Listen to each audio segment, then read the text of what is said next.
अस्सलाम वालेकुम दोस्तों, उम्मीद है आप सब लोग खैरियत होंगे। दोस्तों, एक खुशखबरी आज नहीं आई और वो है एनओसी की।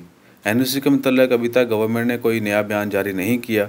बाकी पहले जितने भी वीडियोज़ आती रही हैं, जो भी बयान आते थे, जो न्यूज़ आती थी, वो आपके साथ शेयर करते रहे हैं कि जिनके वीज़ा कंप्लीट हो चुके हैं, एग्रीमेंट जो है किसी ने कंप्लीट कर लिया है, या किसी को अगर किसी कंपनी ने अरबाब ने निकाल दिया है और उसके पास टर्मिनेशन लेटर है, तो ये सारे रूल्स फॉलो करने के बाद आप बगैर एनओसी के वीज़ा चेंज कर सकते हैं।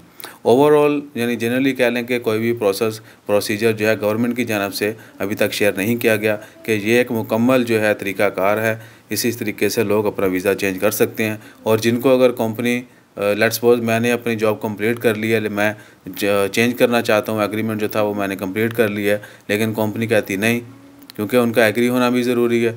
अगर वो आपको रिलीज़ देते हैं, वो एग्री होते हैं, तो ही आप जो है ना वो नई जॉब कर सकते हैं, नया वीज़ा ले सकते हैं।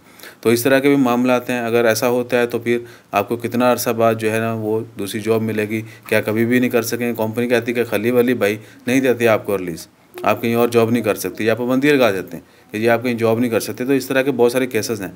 तो इन केसेस में क्या होगा बंदे के साथ, तो ये सारी खबरें भी आना बाकी हैं।